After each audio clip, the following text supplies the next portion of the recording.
Pada zaman dahulu ada seorang raja sakti dari Jawa Timur yang bergelar Prabu Aji Pramosa. Ia memiliki watak keras kepala dan tidak mau tunduk kepada siapapun, apalagi kepada para hambanya. Kepada raja-raja negara lain pun ia tidak mau mengalah. Pada waktu itu, di wilayah kerajaan Prabu Aji Pramosa di Kediri tinggal seorang resi yang mahasakti, bernama Resi Kano atau Kiai Jamur. Prabu Aji Pramosa sudah mengetahui keberadaan resi itu. Ia merasa sakit hati karena ada yang menandingi kesaktiannya. Ia menganggap resi itu sebagai musuh. Ia khawatir kalau resi itu justru akan mengancam kekuasaannya. Oleh karena itu, ia segera mengadakan rapat di istana untuk mencari jalan menenteramkan hatinya dengan dalih menyelamatkan kerajaan. Pada rapat itu diputuskan bahwa Resi Kano harus diusir dari wilayah kerajaan atau dibunuh. Saat itu juga mereka menyusun cara bagaimana melenyapkan Resi Kano dari negerinya. Sementara itu, Prabu Aji Pramosa tersenyum puas karena para penggawanya telah termakan hasutannya. Ia senang karena keinginannya akan terwujud. Berita tentang rencana pengusiran ataupun pembunuhan itu telah terdengar oleh sang resi. Ia berketetapan hati untuk pergi meloloskan diri meninggalkan kerajaan. Ia merasa dendam dan benci atas keserakahan dan kezaliman sang raja. Kepergian Resi Kano tersebut segera juga diketahui oleh Prabu Aji Pramosa. Hal itu membuat Prabu Aji Pramosa semakin murka dan merasa tidak puas jika sang resi belum mati. Untuk itu, sang Prabu memerintah para penggawanya untuk mengejar dan menangkapnya hidup-hidup. Resi itu dipersalahkan karena meninggalkan kerajaan tanpa seizin raja. Alkisah, sang resi meninggalkan kerajaan Kediri dengan perasaan sedih, benci, dan dendam kepada Prabu Aji Pramosa. Ia mengembara ke arah pantai selatan Pulau Jawa, dengan menembus semak belukar, naik turun gunung, dan tanpa mengenal lelah. Akhirnya Resi Kano sampai di pantai selatan Pulau Jawa. Ia terus menyusuri pantai ke arah barat, sampai di dekat Cilacap. Resi Kano memilih tempat yang sunyi dan sulit dijangkau manusia. Resi Kano kemudian bertapa di tempat itu. Ia mohon keadilan kepada Tuhan atas nasib yang dialaminya. Berkat kegigihan dan usaha yang tiada henti, Prabu Aji Pramosa dan para punggawa Kediri akhirnya berhasil menemukan tempat persembunyian sang resi. Prabu Aji Pramosa segera menghunjamkan senjatanya ke tubuh sang resi yang sedang bertapa. Namun, peristiwa yang luar biasa terjadi. Seketika itu raga Resi Kano lenyap. Seketika itu pula terdengar suara gemuruh dan angin ribut yang membuat seluruh bulu kuduk Prabu Aji Pramosa dan para punggawanya berdiri.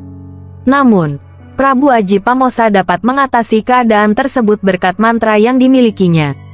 Setelah keadaan menjadi tenang kembali, muncullah seekor naga raksasa mendesis-desis seakan hendak menelan sang Prabu. Kedahsyatan gerakan naga itu mengakibatkan ombak laut selatan semakin besar. Hal itu membuat penghuni lautan yang berupa penyu dan kura-kura bermunculan dan terdampar di sekitar Teluk Cilacap.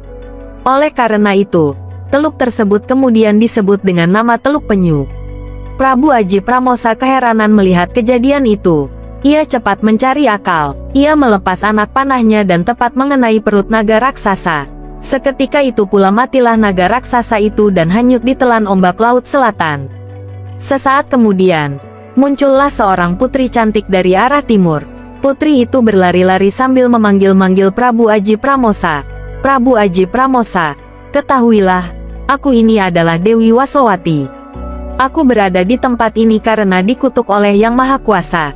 Berkat jasamu aku telah kembali menjadi manusia. Sebagai balas budiku, akan aku persembahkan kepada Paduka sebuah cangkok kembang Wijaya Kusuma. Cangkok kembang Wijaya Kusuma ini tidak mungkin Paduka temukan di alam biasa. Barang siapa memiliki cangkok ini, ia akan menurunkan raja-raja yang berkuasa di tanah Jawa. Sang Prabu, terimalah persembahanku ini.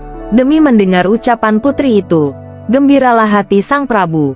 Hatinya berdebar-debar karena riangnya. Dengan aji mantranya, Prabu Aji Pramosa mengerahkan segala kemampuan dan kekuatannya untuk mengarungi samudera yang besar gelombangnya itu.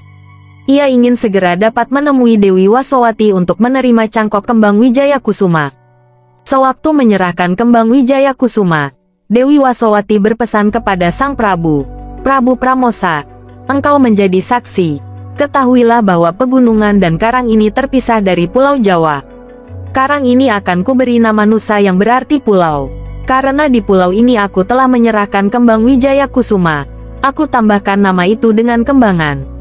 Suatu waktu nanti kuharap pulau ini akan disebut orang dengan nama Nusa Kembangan.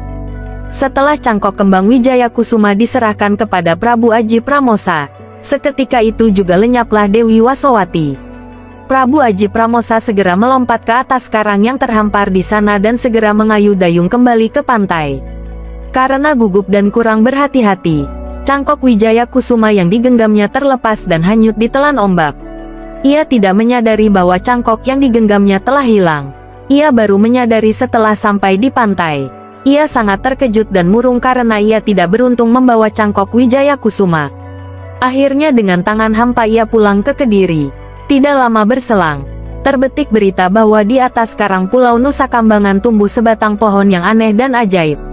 Prabu Aji Pramosa penasaran mendengar berita tersebut. Ia ingin mengetahui dari dekat kebenaran berita itu. Oleh karena itu, ia segera menuju Nusa Kambangan. Betapa terkejutnya dia. Ternyata pohon ajaib itu tiada lain adalah kembang Wijaya Kusuma yang pernah ia terima dari Dewi Wasowati. Daun pohon itu tampak berkilauan tertimpa sinar matahari serta halus bagaikan kain beludru. Selain itu, bunganya tampak gemerlapan. Prabu Aji Pramosa tertegun melihat keajaiban kembang Wijaya Kusuma itu. Ia merasa menyesal karena teringat kata-kata Dewi Wasowati bahwa siapa yang mempunyai bunga Wijaya Kusuma tersebut akan menurunkan raja-raja Jawa. Namun, apa hendak dikata, nasi telah menjadi bubur. Ia sadar bahwa semua itu telah ditakdirkan oleh penguasa dunia. Akhirnya, sang Prabu pulang kembali ke istana diikuti oleh para pengikutnya.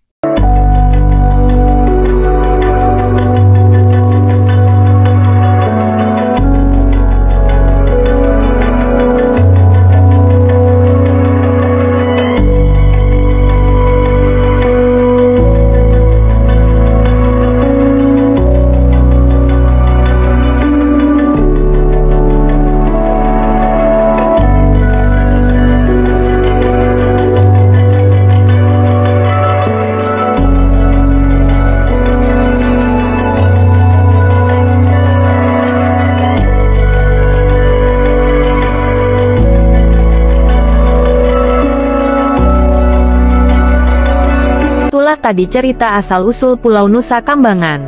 Moga menambah pengetahuan bagi kita semua. Wassalam.